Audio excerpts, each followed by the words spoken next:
queridos, que o Senhor da vida nos permita esquecer o mal que nos fazem, mas o bem jamais.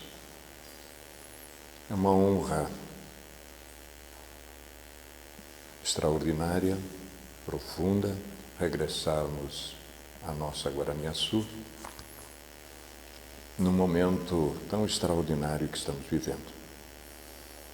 1º de agosto deste ano, uma obra fundamental da doutrina espírita que, por algumas questões, algumas circunstâncias, muitos de nós deixamos de lado. E que nesta data futura, então, ela faz 150 anos da sua publicação. Nós vamos trazer hoje uma amostra do potencial desta obra. Nos surpreende sobremaneira de tanto tempo tê-la deixado de lado, né? E a proposição é exatamente isso, provocar a todos nós para que, dentro de possibilidades, mergulhemos na mesma, porque vai nos fazer um enorme bem. Criaturas, irmãs nossas, que passaram para o outro lado, vieram nos contar como é que estão do lado de lá e por que estão ou deixaram de estar. Muito interessante. 64 casos didáticos, extraordinários, que nós nos encaixamos perfeitamente neles. Mas, acabamos deixando um pouquinho de lado essas questões. Quando a obra fez 130 anos, Camilo, benfeitor espiritual muito querido, que dirige a potencialidade mediúnica do nosso Raul Teixeira, que recupera-se de uma aprovação muito difícil, escreve esta obra Justiça e Amor, um opúsculo, mas tem algo aqui que acrescenta realmente, desdobrando o trabalho que o codificador fez no Céu e Inferno. Vai servir de introdução para que daqui a pouquinho o nosso Jorge, então, que nesta existência reencarnou em soledade no Rio Grande do Sul no ano de 51. Ele veio um ano depois da gente, né? E o Jorge Bombonato vinculou-se à doutrina espírita em 1997. A sociedade espírita que está mais afeto, mais vinculado, da qual ainda é o vice-presidente. É o vice-presidente da Sociedade Espírita Amor e Caridade, a nossa maior sociedade em Cascavel, centralizada, né? Muito bem posta lá em Cascavel. O Jorge é coordenador também de grupos de estudo, de exposições doutrinárias, seja da nossa regional como da própria SEAC. E ele é empresário. A provocação inicial que nós queremos fazer é rápida. E que está aqui então na obra do benfeitor Camilo. E ele nos diz o seguinte a respeito da obra. Quando o caroável codificador do Espiritismo, Allan Kardec, apresentou ao mundo naquele distanciado 1º de agosto de 1865 a portentosa obra O Céu e o Inferno ou a Justiça Divina segundo o Espiritismo, realizava ele com inaudito esforço um dos mais eminentes labores junto ao sofrido e amedrontado coração humano, que se confundia perante a necessidade de amar a um Deus que ao mesmo tempo devia se temer, tais os contrassensos alimentados na mentalidade popular pelas crenças ultramontanas através dos séculos. Nós estamos numa noite praticamente tenebrosa de 1.600 anos que teima em não passar, Consequência dessa loucura que fizemos na retaguarda. A relação do homem com o seu Criador era difícil e traumatizante antes do aparecimento desse trabalho fulgurante. Em O Céu e o Inferno, então, Kardec aclara as concepções de céu e de inferno, de purgatório e de limbos, quanto de anjos e demônios.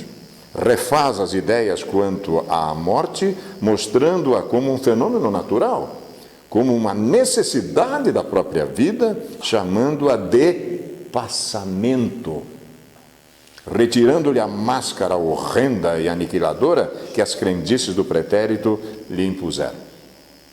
Além do mais, o codificador nos apresenta um sem número de comunicações de desencarnados, 64, que se distribui entre espíritos felizes, sofredores, suicidas, arrependidos, criminosos, endurecidos espirituais, entre diversos outros, deixando as claras que no além, depois do passamento, cada um estará de acordo com a forma de viver que adotou no planeta, e não em função das posições sociais em que haja transitado durante a encarnação.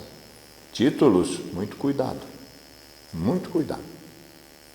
Ao longo de 19 capítulos, distribuído em 2 partes, doutrina e exemplos, didaticamente elaboradas, todo o texto reflete lucidez e harmonia, dirimindo dúvidas seculares, nós vamos ver isso, apresentando a justiça de Deus profundamente associada ao seu amor, o que se torna a garantia de que no cerne da vida cósmica há lugar para a misericórdia, que é exatamente a associação da justiça com o amor.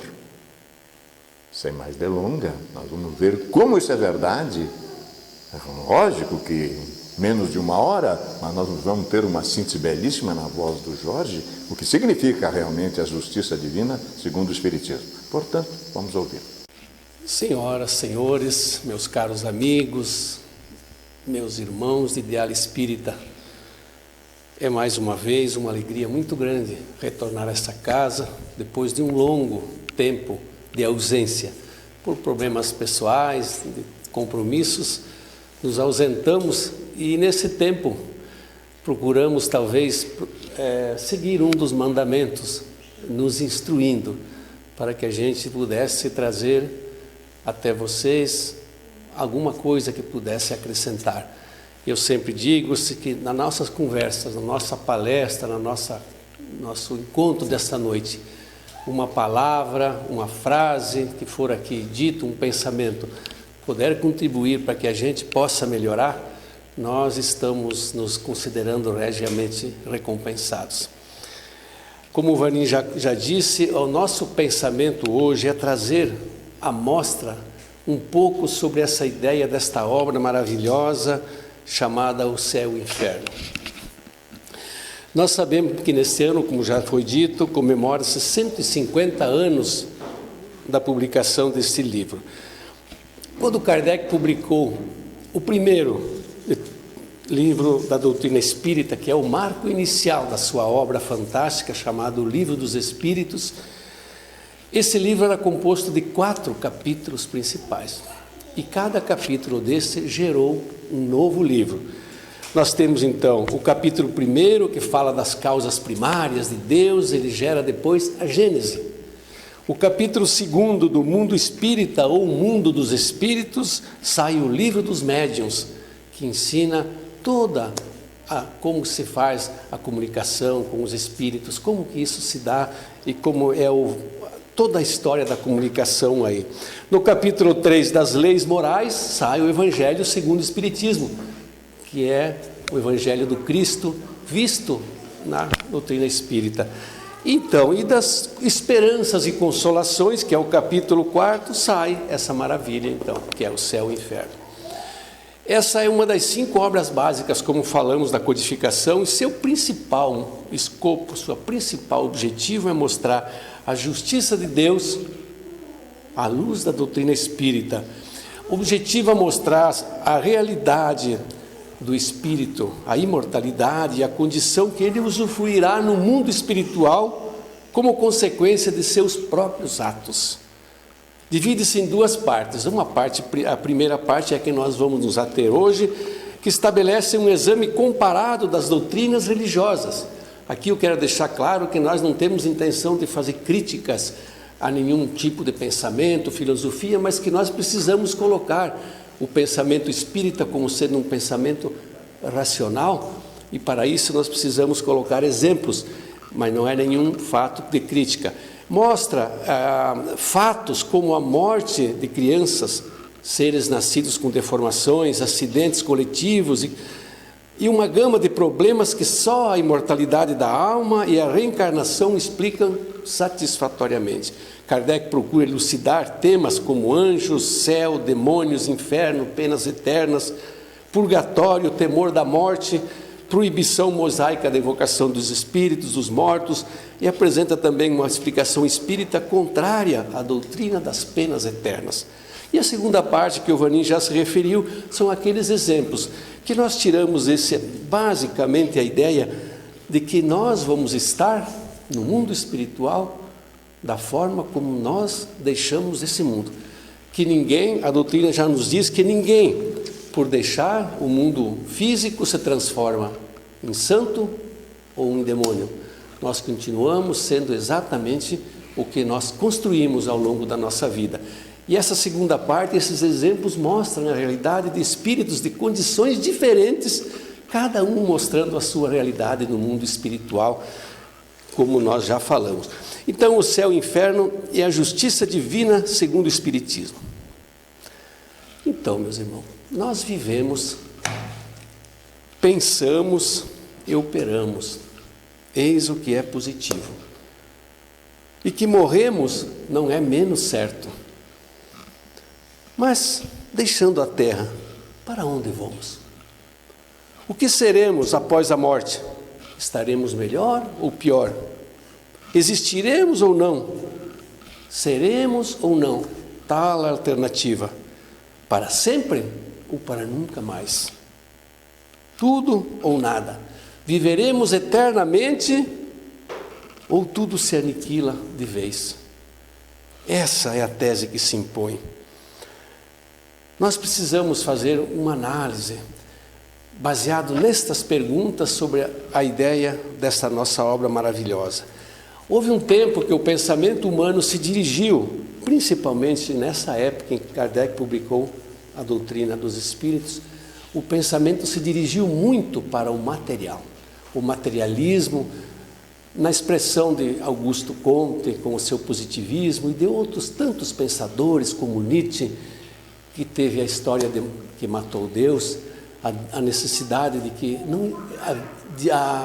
o pensamento científico tentando tirar o pensamento da necessidade de um Deus. Mas Kardec fala nessa obra, ele fala: se haverá algo mais destruidor do que o pensamento do nada absoluto.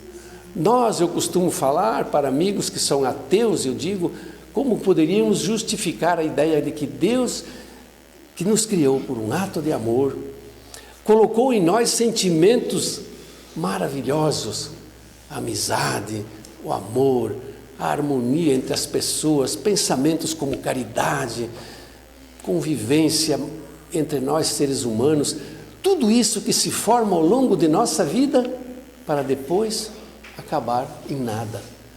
Não faz sentido. Mas mesmo diante dessa ideia de que tudo isso não tem sentido, as religiões têm se debatido com a ideia de que o futuro precisa nos preparar alguma coisa, mas não tem tido sucesso. E nós vimos que o ceticismo, que a descrença, a dúvida, a indiferença, toma conta dos seres humanos. Há poucos dias vimos uma pesquisa na Inglaterra, um país de primeiro mundo, onde diz que 57% das pessoas acreditam em fantasmas. 60% das pessoas admitem a existência de extraterrestres. E 25% disseram que acreditam em Deus. Mas o que está acontecendo? Será que estamos perdendo a fé? Será que estamos perdendo essa coisa maravilhosa que nasce como ser humano, como um fato antropológico, a ideia da existência de Deus? Será que as religiões falharam? E aonde falharam? E por que falharam? Nós pensamos que talvez vamos tentar trazer alguma explicação sobre isso, partindo do primeiro. Havia uma teoria que dizia que o homem poderia, ao nascer na Terra, ser destacado daquilo que podemos chamar de o todo. Então, nós temos o Criador, e nós, como uma gota desse oceano, nos desligamos dele e viemos viver uma vida na Terra. E após as nossas experiências, nossas vivências, nossas idas e vindas, desencarnamos e voltamos a fazer parte desse todo. Essa gota volta para o oceano. Essa ideia chamada panteísmo teve sua época em que as pessoas, e fez muito sucesso, e as pessoas acreditavam ser isso um pensamento lógico.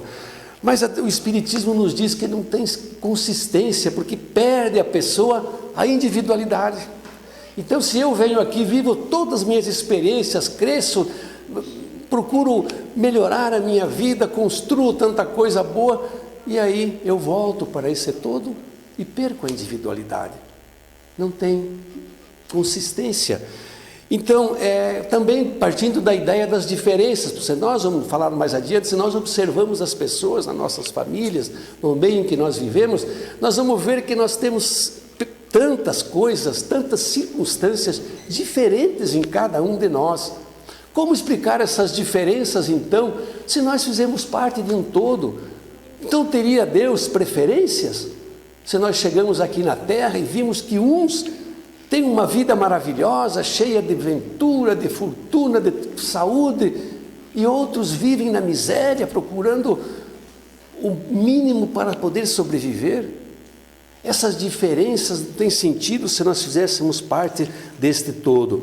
Aí sobra a alternativa do nada, que nós já falamos, que é terrível esse pensamento, essa ideia da absorção pelo todo, ou então a da individualidade da alma, antes e depois da morte.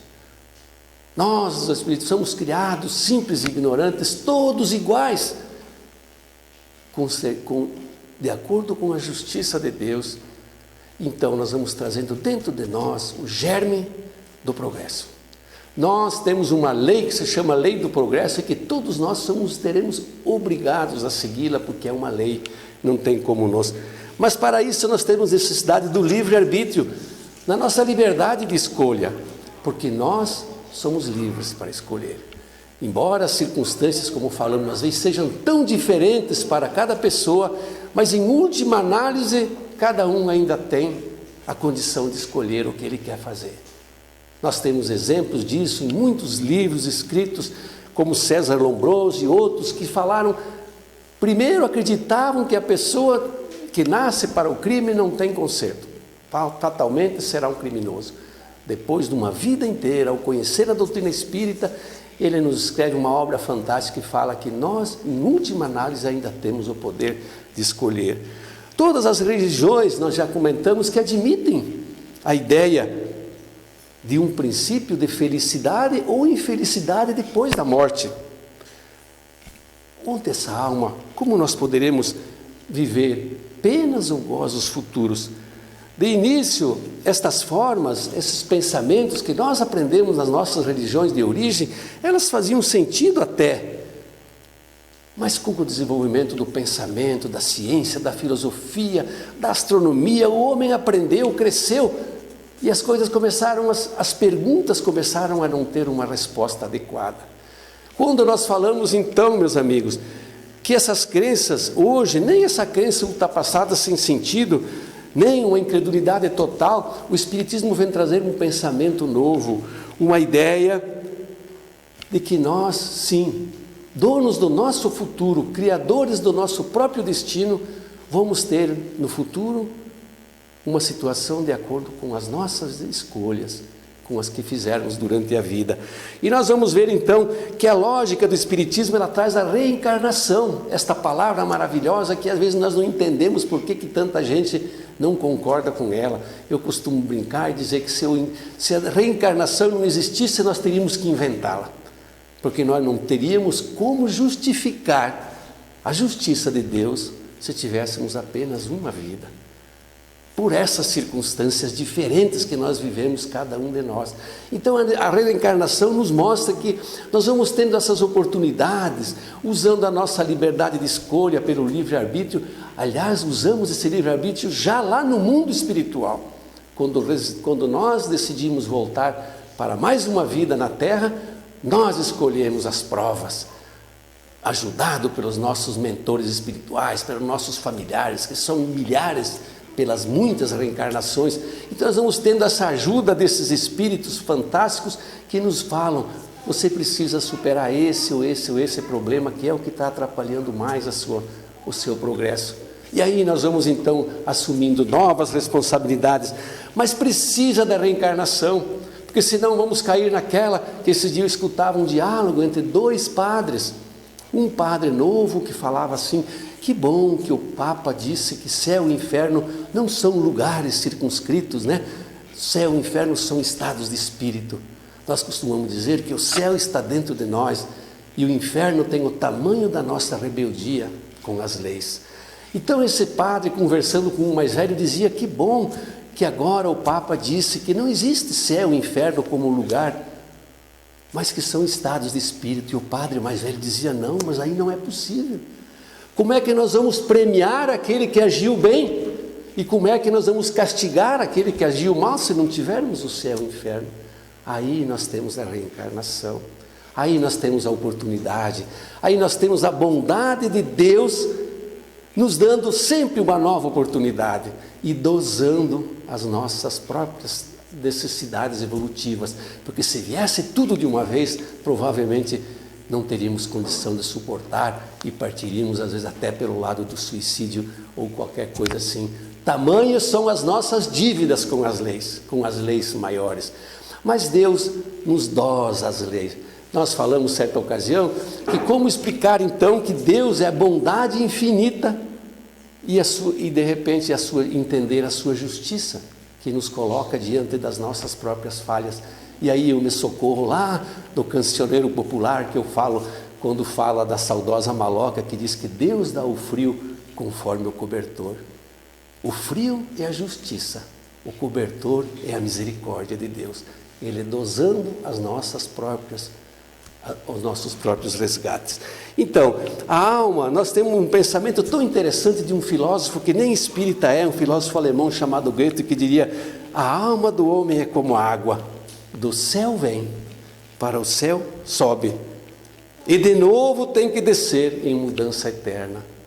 Nós indo e vindo, e nessas idas e vindas, promovendo o nosso crescimento. Mas o céu então, meus irmãos, o que é o céu? O que nós aprendemos a respeito do céu que lá atrás fazia sentido?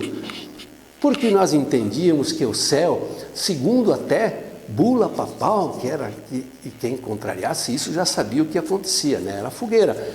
O que tinha? Dizia que o céu, a própria palavra céu do grego significa côncavo.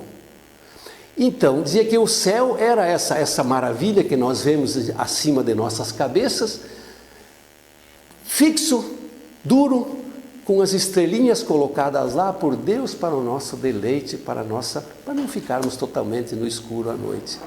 Então, Deus era pequeno.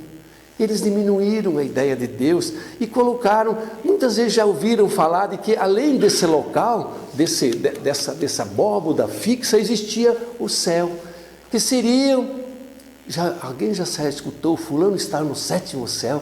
O céu era dividido em categorias, e as pessoas, de acordo com a sua bondade ou com a sua santidade, povoavam os céus, de acordo com a sua qualidade, com a sua condição.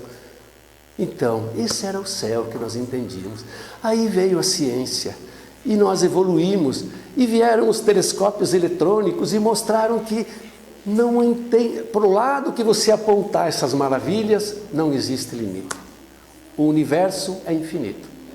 E ninguém encontrou o tal do 7º céu, ou o 1º, ou o 2º, não existem. Esses planetas maravilhosos, esses mundos, que segundo o Espiritismo são totalmente habitados, porque não haveria lógica na criação sem que esses mundos fossem habitados.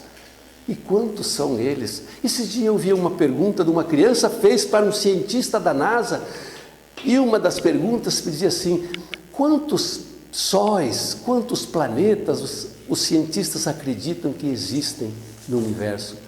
E a resposta do cientista foi maravilhosa. Ele disse: provavelmente o número de todos os grãos de areia de todas as praias do mundo.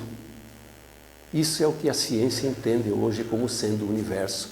E aí Deus se torna o Deus cósmico de Einstein. O Deus fica grande, maravilhoso. A sua criação é uma obra fantástica e não dá mais para entender aquele julgamento pessoal que Deus impunha a cada um de nós, cuidando para ver aquele que se desencaminhasse para dizer: ah, te peguei, vai sofrer um castigo. Nada disso. O castigo está, o juiz está dentro de nós e nós mesmos vamos impor a nós esse castigo ou essa devolução daquilo que fizemos contrário à lei. Então, o universo hoje nós sabemos que, nós aqui só para falarmos rapidamente, a nossa Via Láctea tem 200 bilhões de estrelas. Alguém falou que os cientistas disseram que a primeira vizinha nossa, outra galáxia que chama Andrômeda, tem 1 trilhão de estrelas. Aí perguntaram quantas galáxias a ciência acredita que existem. Eles disseram provavelmente 125 milhões de galáxias. Então o número de planetas, de sóis, não tem fim. Então desapareceu aquela ideia pequena daquele Deus parecido com um rei déspota que ditava leis e que era circundado por uma corte feita de anjos, querubins e serafins, criaturas privilegiadas, porque o homem só sabia pensar assim, porque os nobres eram privilegiados que viviam junto com o rei e os outros eram que trabalhavam. Mas o pensamento cresceu. Então, hoje nós temos ideia de como era triste, como era fria aquela doutrina que mostrava esse universo sem vida, sem movimento, qual vastíssimo deserto, em profundo silêncio. Hoje nós sabemos que a vida está em todo lugar. Como é desesperadora a perspectiva de nós ver aqueles eleitos, entre aspas, escolhidos para viver no céu, e a maioria, ou a grande esmagadora maioria, lá no outro lado. Qual seria o prazer destas pessoas? Tem até uma passagem de Santo Tomás de Aquino que fala que Deus permitia que os eleitos no céu pudessem ver o sofrimento dos reprovados no inferno para seu deleite. Mas eu pergunto, mas como uma mãe poderia ver isso com os seus filhos? Como poderia alguém estar feliz com a infelicidade dos seus próprios irmãos? Que pensamento tenebroso era esse? Nós vendo a desgraça dos nossos irmãos e nos sentindo felizes porque somos os participantes os eleitos do Senhor. Então, o Espiritismo nos fala como é sublime a ideia que nós fazemos pelo Espiritismo, quando a doutrina nos diz, não engrandece o pensamento. Mas quem que nos diz que isso é verdadeiro? Em primeiro lugar, a razão. Não tem sentido aquele outro pensamento. Em segundo lugar, a revelação. Estão aí os depoimentos, as revelações. E terceiro, a concordância com o progresso da ciência. Que como a ciência evolui, nós vamos nos situando cada vez mais num patamar de entendimento maior. Mas se o céu não é esse lugar contemplativo, então, que nós ficamos sem fazer nada para o resto da nossa existência, apenas convivendo as benesses, que eu acredito, como diz Divaldo, que em poucos dias estaríamos cansados, até fastiados de ficar sem nessa total, nesse dolce far niente, como dizia o italiano, não fazendo nada. No Espiritismo nos diz que o nosso trabalho, ele continua sempre. Mas se nós não vamos para o céu nessa beatitude contemplativa, então nós vamos para o inferno. Aqui então, meus amigos, a coisa é terrível. Esse inferno cristão que é pior que o inferno pagão, porque o inferno pagão diz que Plutão cuidava das almas que viviam lá, mas apenas cuidava. O inferno cristão não, o demônio, com as suas hordas de participantes, vem nos tentar, nos desencaminhar, ainda nos arrasta para o mal, além de tudo. Então, o inferno cristão é muito pior que o inferno pagão. Mas que coisa triste. Me falou certa vez um amigo ateu, como é que vocês me explicam a ideia de que Deus nos criou falíveis, que nós erramos? e depois nos condena por nossos próprios erros. Fica difícil de explicar, não é mesmo? Então, outra coisa, Deus quando nos criou, porque Deus conhece o passado, o presente e o futuro, sabia do destino de cada um de nós. E Ele iria nos criar, então, para a condenação? Onde estaria a ideia do amor? Que Deus é amor, ao elevado à potência infinita. Então não poderíamos aceitar essa ideia. Aí apareceram outras ideias, como se o inferno não teria condição de existir. Mas a pena não era proporcional ao crime, porque se ou você era eleito ou você era condenado. Aí então apareceram como o purgatório, os limbos. O purgatório, por exemplo, o Evangelho não faz menção ao purgatório. Ele só foi admitido pela igreja no ano 593, num concílio, onde eles criaram a ideia do purgatório. Mas é um dogma mais racional com a ideia espírita, porque é mais conforme a justiça. Se a pessoa tem uma falha, fica um tempo lá e tal. Mas o grande problema do purgatório, meus amigos, eles fizeram dele um inferno menos tenebroso, visto que as almas lá também queimam no fogo, mas é um fogo mais brando, é um fogo menos dolorido, mas é incompatível com o progresso, visto que as almas não evoluem, não progridem, não saem de lá pelo seu aperfeiçoamento, mas sim pelas rezas de outros. E aí disse Lutero na Reforma, que as preces pagas tornaram o purgatório uma mina mais rendosa que o inferno. Então, se vendia as preces para tirar os nossos antepassados. Lutero comenta no filme sobre sua vida, nos fala que se tivesse um dinheirinho a mais, tirava também o avô do purgatório. Bastava pagar e a pessoa saía. Então, apesar de ter um sentimento um pouco mais condizente com a justiça de Deus, mas peca na ideia de que é preciso que alguém que recebe para isso faça a oração para tirar a pessoa do purgatório. Então, e as penas eternas? Continuando na ideia, nós estamos tentando fazer um resumo, uma síntese rápida do pensamento do céu e inferno. Quando nós falamos das penas eternas, nós entendemos que são incoerentes, porque, como já dissemos antes, não levam em conta a gravidade da falha. Se nós temos na justiça humana um código que diz que se você cometeu esse ou aquele delito, você vai ficar tantos anos na cadeia, ou mais, tantos ou tanto, tem até a pena de morte ou a prisão perpétua. Isso a nossa justiça humana que é falha construiu.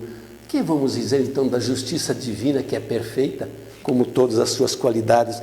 Então, Deus, da sua infinita bondade, sabendo, como falamos, o futuro da pessoa, não poderia condená-la para a eterna, para o suplício eterno. Então, a doutrina das penas eternas, ela pode ter feito sua época, nós dizemos, quando as pessoas andavam lá nas florestas da Europa, armados com suas espadas, passando ao fio da espada, roubando, assaltando, a ideia de uma pena que conduzisse a pessoa para sempre para o suplício assustava um pouco, talvez servia de freio para que as pessoas fizessem menos atrocidades. Mas no dia de hoje, quando nós temos as leis humanas, nós todos hoje, pessoas que dizemos civilizadas, nós sabemos que não há condição de explicar a ideia das penas eternas. E para ilustrar isso, a questão 1009 do Livro dos Espíritos, Kardec pergunta, ele estava preocupado com essa ideia das penas, ele pergunta, mas então as penas impostas jamais o são para toda a eternidade? E vem logo 4 respostas, que eu quero só dizer um resuminho de cada uma delas. Uma delas de Santo Agostinho, ele diz, interrogai o vosso bom senso e a vossa razão, e perguntai se uma condenação perpétua por alguns momentos de erro não seria a negação da bondade de Deus?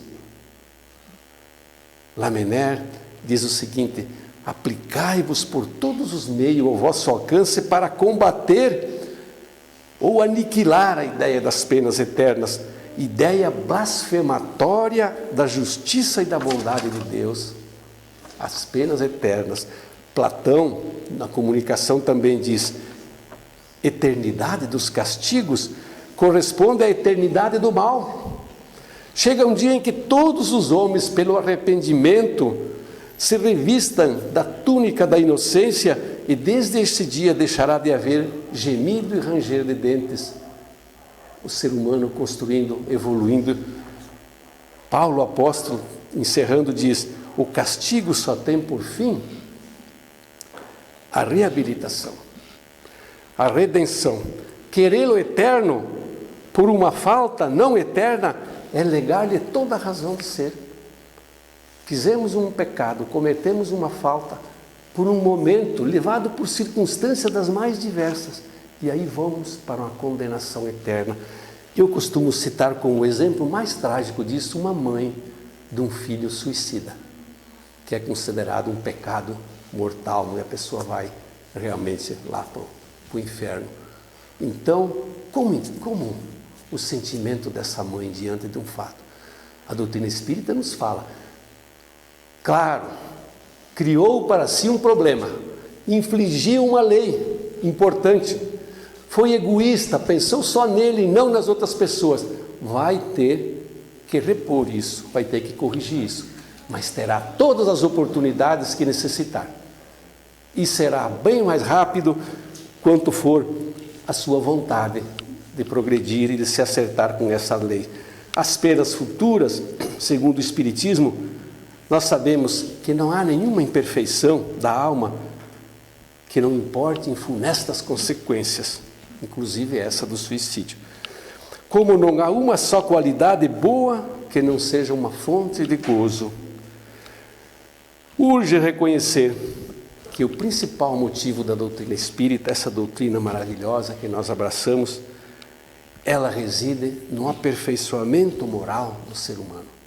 Se nós pudéssemos simplificar todas essas obras maravilhosas num único pensamento, eu usaria esse pensamento: a necessidade da nossa evolução, da nossa melhora íntima, o trabalho de cada um, como disse o apóstolo Paulo, o combater o bom combate. Nunca entendi bem, até que alguém um dia, Haroldo Dutra Dias, nos disse o que era o bom combate. O mau combate é aquele que eu luto contra com os meus semelhantes, contra as outras pessoas. E o bom combate é aquele que eu luto comigo mesmo, com os meus defeitos, com as minhas imperfeições. Esse é o bom combate que o apóstolo se referia. Mas então, e anjos? Existiram anjos ou existem anjos? Existem criaturas que foram criadas de uma forma perfeita? Não faz sentido de acordo com o pensamento da justiça, não é mesmo? Porque se existem pessoas, anjos que foram criados perfeitos, alguém de nós perguntaria, mas por que não eu? Por que eu tenho que passar por essa vida de tantos problemas, tendo que pensar em alimentar, em construir uma vida, em educar filhos, em progredir nesse mundo difícil de hoje em dia, quando criaturas são criadas absolutamente perfeitas?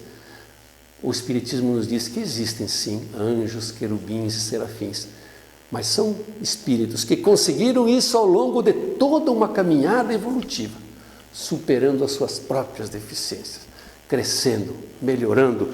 Nós costumamos citar como exemplo, quando uma pedra se desgruda lá na montanha, cheia de pontas, de defeitos, ferindo a gente, essa pedra, alguns milhões de anos depois, é encontrada na praia totalmente lisa, sem nada que possa dizer que fere ou que faça qualquer coisa. Essa caminhada da montanha até a praia é a caminhada nossa como espíritos eternos que somos, superando cada uma das nossas deficiências e construindo esse futuro, cada um para si. Intransferível. Não queira jogar isso para a culpa do marido, da esposa, ou do filho, ou de quem quer que seja. O progresso de cada um é construção própria, inalienável. Ninguém faz isso pela gente. Então, meus amigos, não existem seres privilegiados, isentos de obrigações. Todos adquiriram as suas posições por méritos. É você merecer o que você recebe. Nós falamos que essas doutrinas da graça criam tantos problemas para a sociedade quando querem entregar para as pessoas as coisas de graça. Nós precisamos conquistá-las. Essa é a lei. Conquistar as nossas posições, as nossas conquistas. Aí faz sentido para nós. Mas daí alguém disse certa vez, mas os espíritos não acreditam no perdão, então?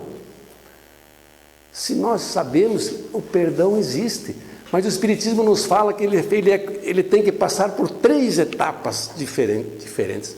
A primeira delas é o arrependimento. Eu me arrepender sinceramente do mal que eu fiz. E que seja logo esse passo para começar o projeto inteiro. A segunda é a expiação.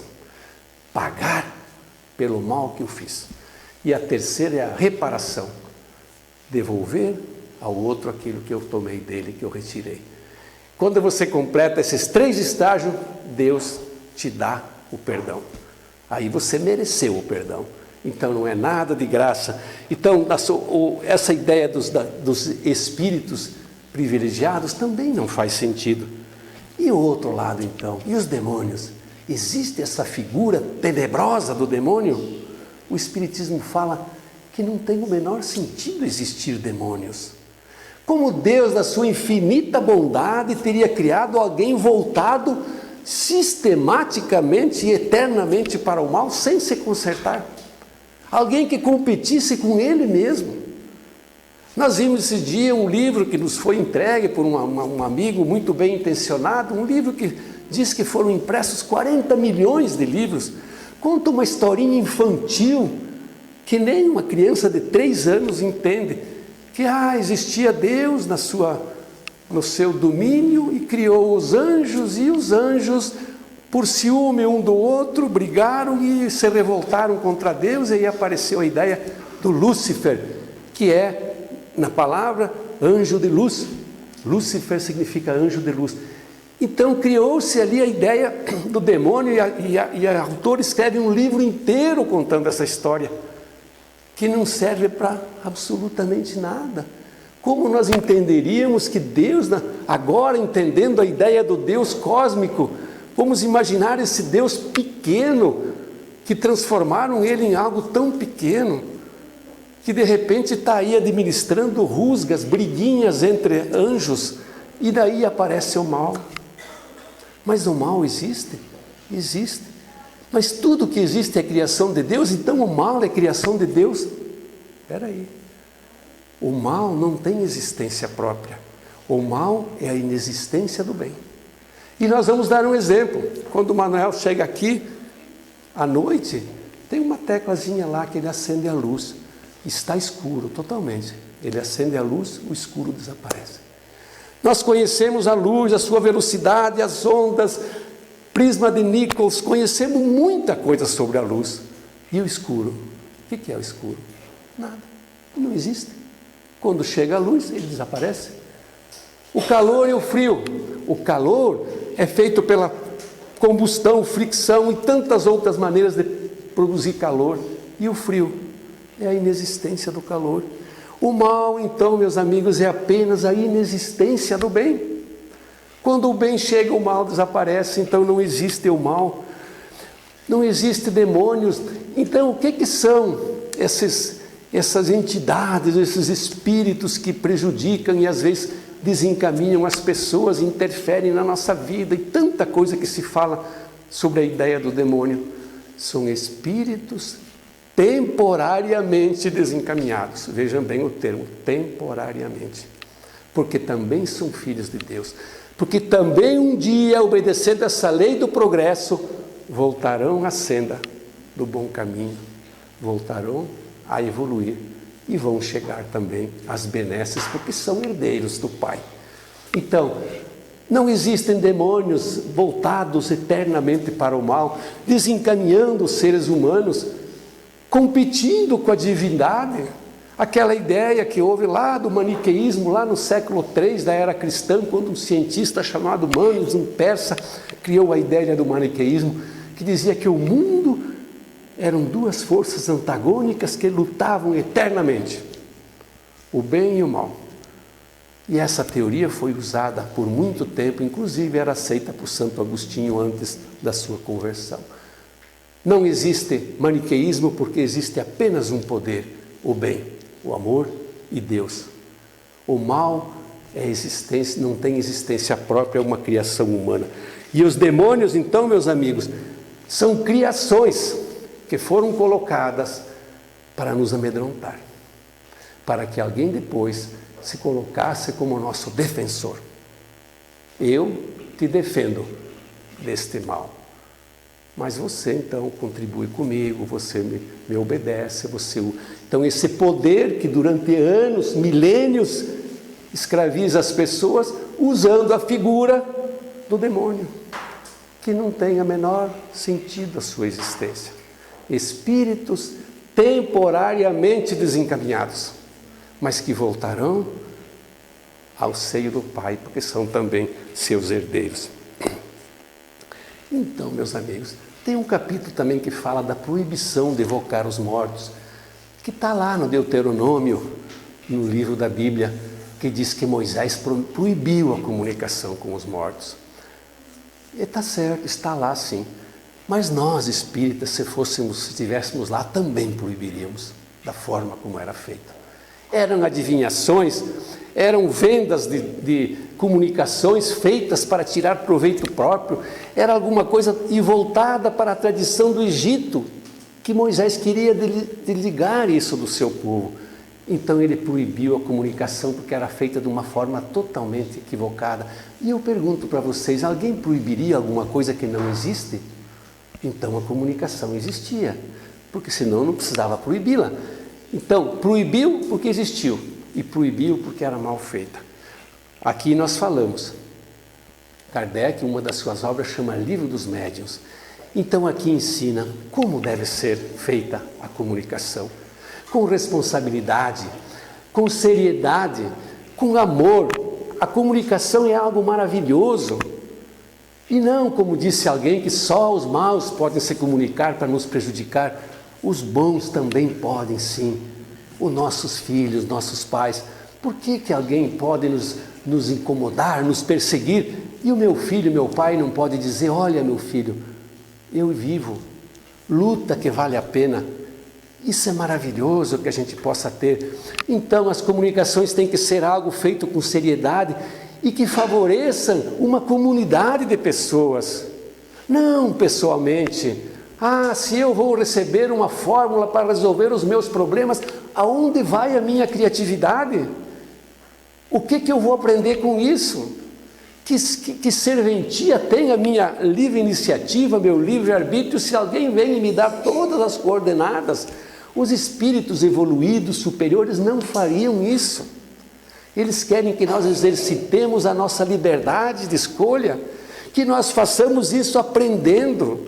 Então a comunicação, meus amigos, é algo maravilhoso. Quanta coisa boa já trouxe para a humanidade, que nós nem imaginamos. As grandes descobertas, a sua maioria veio por intuição, mas não por uma solução escrita pronta. Querem que as pessoas trabalhem naquilo. Os grandes inventores, os grandes cientistas. Cara, o próprio Einstein dizia, penso, não encontro a solução. Vou dormir, a solução vem. Em sonho, intuição, recebia, trabalhava muito, aí a intuição ajudava. Certa vez alguém disse, se você está perdido no deserto, com sede, não vai aparecer um espírito para dizer, olha, siga por aqui, mas vai ter uma intuição que vai dizer, acho melhor ir por aqui. Se você merecer, você vai encontrar a água. Então, meus amigos, a proibição da comunicação dos mortos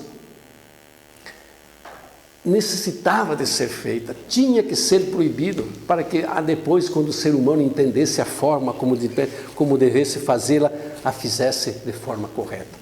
Meus amigos, então, caminhando para o encerramento já, o tempo passa rápido e a gente tem que falar sobre o céu e o inferno, mas precisaria muito mais do que 40 ou 50 minutos. Mas então, nós vamos considerar então alguns detalhes importantes só para relembrar.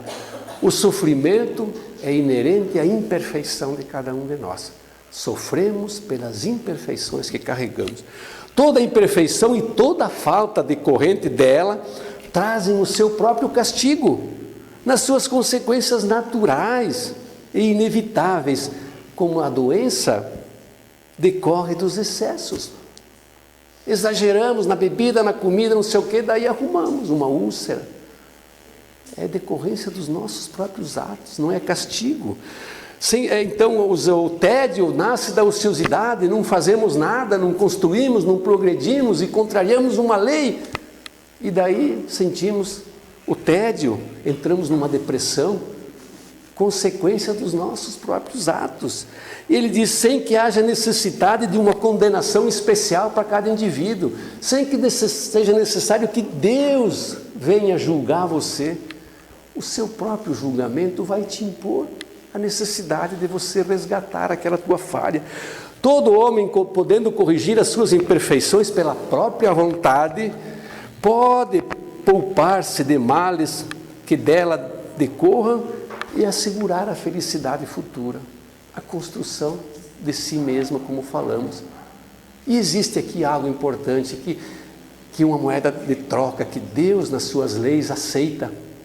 Quando nós falamos que se alguém então mata alguém, ele teria que morrer na mão de outro e assim o mal se perpetuaria.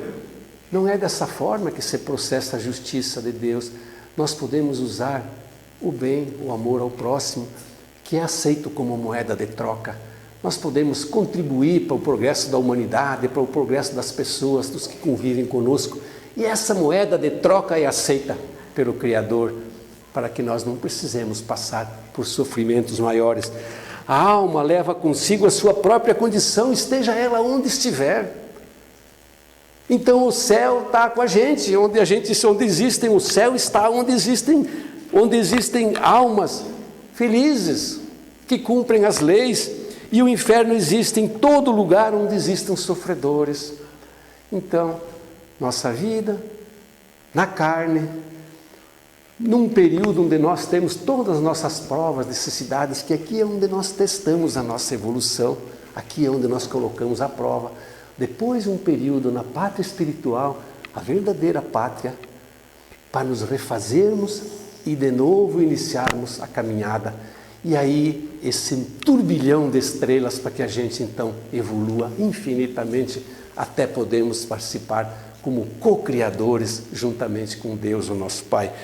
Então, meus amigos, o Espírito é totalmente responsável pelas suas ações e fica eternamente voltado para as suas consequências. Nós sabemos, como disse Sartre, que o homem vive a sua vida entre as escolhas e as consequências. Nós escolhemos fazer uma coisa e as consequências daquele ato nós vamos ter que suportar. Leon Denis, para concluir, disse certa vez, é um filósofo maravilhoso, uma linguagem poética, ele diz que diante das provas e do sofrimento, diante das dores e dos destinos, uma fé iluminada do alto, confirmada por provas sensíveis, nos diz a todos nós, sede unidos, porque sois irmãos. Irmãos nesse mundo, irmãos na imortalidade, trabalhai em comum para tornardes as suas mais suaves as condições da vida social, mais fácil o desempenho das nossas tarefas futuras. Trabalhai para aumentar os tesouros do saber, da sabedoria, de poder, que são a herança da humanidade. E ele disse certa vez, a felicidade não está na luta, na vingança, mas está na união dos corações e das vontades.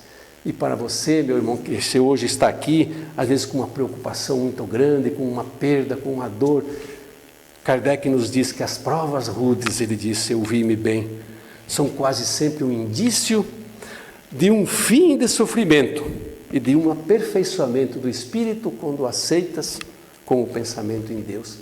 Nós todos temos nossas dificuldades, nossas lutas na vida toda, mas sabemos que existe essa luz que nos guia a todos nós. Certa vez, uma historinha bem interessante que nos contaram, que um monge conversava com os seus alunos e dizia que o homem carrega dentro de si uma batalha muito grande entre dois lobos ferozes, ele dizia. Um é mau, desses lobos: a raiva, a inveja, o ciúme, a tristeza, o desgosto, a cobiça, a arrogância, a pena de si mesmo, a culpa, o ressentimento, inferioridade, orgulho, superioridade, ego. Tudo isso é um lobo mau que está dentro de nós, em luta constante com o outro, que é bom, que é a alegria, a fraternidade, a paz, a esperança, a serenidade, a humildade, a benevolência, a empatia, a generosidade, a compaixão e a fé. Aí um aluno perguntou: mas mestre, qual dos dois lobos vencerá a batalha? Ele disse: aquele que você alimentar. Então nós alimentamos dentro de nós esse lobo. Alimentemos o lobo bom, que nós receberemos todos os benefícios dessa nossa escolha. Muito obrigado pela atenção de vocês e até uma próxima oportunidade. Obrigado.